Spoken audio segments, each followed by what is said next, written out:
Welcome to the Steve Reeve Podcast with the best moments from the past week and a few things that didn't make it to air. Monday. It's just snowy out there. This is the kind of day that I would have seen dollar signs in my eyes as a kid.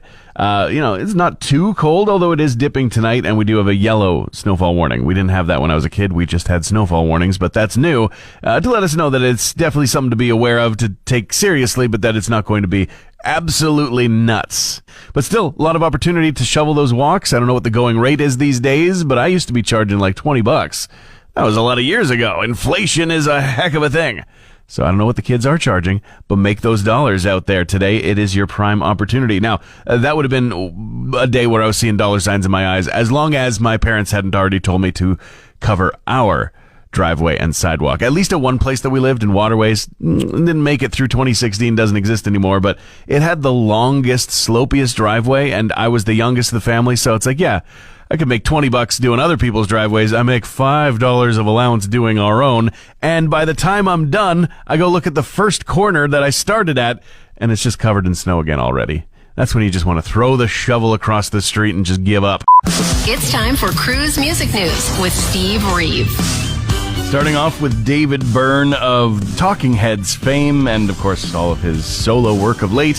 He's now created a playlist curating songs for people who hate Christmas music, and he went on to add, A, they're not about the solstice, and B, no, they're not with some pagan agenda in mind. Just songs for people who don't want to listen to sleigh bells mixed into the background of all of their other songs.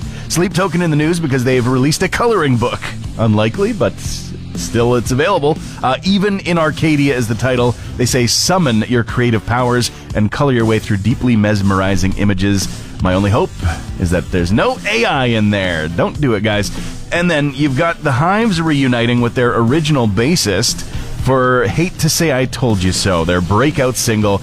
They are doing the wrap-up of their tour in Stockholm, and they had said that concert goers would be treated to greatness, to witnessing greatness for their last hurrah of 2025, and that went down. They made good on that. Dr. Matt Destruction is the name of the bassist who originated with the band, and I haven't really caught up with what he's been doing in the lean years, but cool to have them reuniting nonetheless. That's it for your music news this morning. Tuesday. I don't know if you noticed, the Grinch is super popular again this year. It comes and goes. The popularity wanes and waxes, but they brought the Ron Howard one out for the 25th anniversary in the form of that Walmart commercial, or I guess series of commercials, Who Knewville? Only they made Mr. Grinch some sort of bizarre genetic hybrid spliced with beloved actor Walton Goggins. Uncanny Valley on that one. Then, I've seen over at McDonald's, they are heavy into the cartoon Grinch cross-promotion going on for the holidays.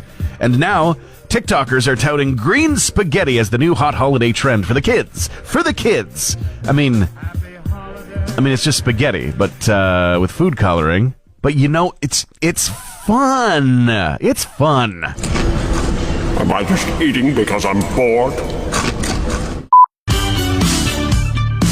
Well, despite them teasing that they might have plans to extend their Live 25 giant reunion tour into 2026, Oasis might not be so ready to go. Liam Gallagher saying that they will not be touring again until 2027 at the earliest. They just completed that reunion tour in Brazil last month, and maybe they need to take a little bit of a break.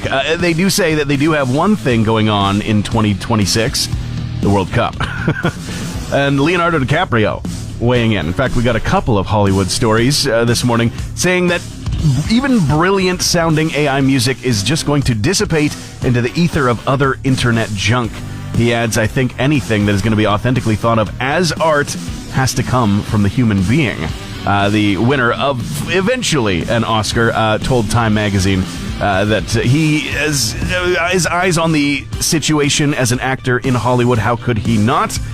But that he feels that art will triumph, in the end, really. Paraphrasing. Frank Sinatra, apparently, with no love for Donald Trump. As confirmed by Nancy Sinatra, she was commenting on Twitter X as part of a series of posts of condemnation of conduct down in the United States, adding, "This is not my father's America." I mean, for anybody who was thinking otherwise, absolutely, Mr. Sinatra wouldn't have been a fan. In fact, he had a very great essay years ago about America and the state of it, and it's even more relevant every single year that passes by. But that's not really the music news. We'll get to more of that tomorrow morning. I'm Steve Reeve. You're listening to the Steve Reeve Podcast from 100.5 Cruz FM. All appreciation going to those who are clearing all this snow off of our roads as efficiently and as expeditiously as possible. It's, a lot of times the plows are really the ones that get there first. It takes a little while sometimes when stuck in traffic like this morning to be able to even reach the parts that haven't been cleared yet, and work still ongoing for the day, that's for sure. There's going to be a lot of it with all the snow that we had, and we're getting a little bit more snow today and tomorrow. But also shout out to the unsung heroes that are just amongst us who don't have a job clearing that snow and are just trying to do it to help out. I got a buddy who's got a plow on the front of one of his vehicles. There's, the people that are always trying to boost cars when it gets really, really cold, get cars pulled out of the ditch and unstuck, saving $1 here and there, like amazing. And you always see them coming out of the woodworks this time of year. So many thanks to you, all of our local Mr. Plows out there. So remember, call Mr. Plow. That's my name. That name again is Mr. Plow. Thursday. Cruise Mornings, we're just asking what is something that you miss from holidays gone by? Something that's just not available anymore. The little things. They don't make the whole season, but they definitely made it up by being building blocks. Lifesavers holiday books, for instance. Just saw an image, like an old advertisement for one of those. I'm talking the 10 to 12 flavors versions, both sides full, not the tail end of their existence with, 4 or 5 different rolls of different Lifesaver flavors. And I'm talking about the big one. I get it alongside like new books at Christmas time, and I'd just be sitting there reading books, holiday time off, Christmas break, and popping some Lifesavers. Like, that was the best. And I'm pretty sure that ad was from another thing that I miss from the holiday season, and that's the Sears Wish Book. I think we all kind of fondly remember that back in the day. It was big when I was young. Sears itself, even, we miss. One that I just discovered that I can't get back again is Terry's Chocolate Oranges. Thanks to an infectious marketing campaign when I was a kid. When you whack Terry's Chocolate Orange, good things happen. Terry's Chocolate Orange. Smashing great taste. That kind of thing. It was big. It was a big deal when I was growing up. But you might be thinking, since they were a stocking stuffer favorite, like a regular fixture each Christmas, why not just keep doing that? Because they're available, right? There's a ton of them at the store. But if you look closely, like I did this year, it doesn't actually say Terry's Chocolate Orange anymore. In the corner, little text that says chocolatey confection, and I can only presume that means it can't even legally be called chocolate anymore. And I miss the days before that kind of stinkflation was even, a thing. Before it was commonplace like it is now. Diving in, the world's most expensive guitar is getting donated. This would be one played by Kurt Cobain of Nirvana fame in the MTV Unplugged recording. And also, according to Courtney Love, would be the last guitar he played before he took his own life in 1994. It was actually passed down to his daughter. It was then transferred during a divorce settlement in 2018. That owner then sold the guitar for $6 million in June of 2020, making it the most expensive guitar that has been sold at auction in recorded history. But that was bought by a man named Peter Friedman, who is a guy behind the company, the audio company Rode, as well as he's a big supporter of the Royal College of Music Australia's Commonwealth Scholarship Fund. It's a mouthful, but he's going to be donating it to the Royal College of Music in London just to, increase his spread, his reach of philanthropy, and also to make it available for fans to actually get eyes on it. And in other news, for an artist we don't really hear here on Cruise Radio, Taylor Swift. It's been confirmed that as her most recent album came out, that there was a coordinated attack of misinformation online. More than 18,000 accounts with more than 24,000 posts in 2 weeks, all listed, all discovered to be fake bots. And it seems like some of the fans started to buy into it. Gotta be careful what you're reading online at all times. That's it for your music news this morning. What? You're telling me that a major video game retailer told people they could trade in just about anything for store credit and that it backfired? Well, I mean, sort of. I'd say with all the coverage that GameStop has earned themselves, some top-of-mind awareness for the holiday shopping rush with this whole stunt. But some of the trade-ins were bizarre, that's for sure. Some notable items include a 20-mile-per-hour speed limit sign, a gas mask, a Japanese anatomical model depicting blood vessels around the human lung, and even a full taxidermied bobcat in decent condition, and a stuffed Canada goose in terrible condition. Yeah, has had better days for sure, looking scarier than usual, and that's not even mentioning all the gross things that people tried to trade in that the average rational mind would know are just plain not a good idea. But hey, you gotta be ready for Grand Theft Auto 6 somehow. Friday.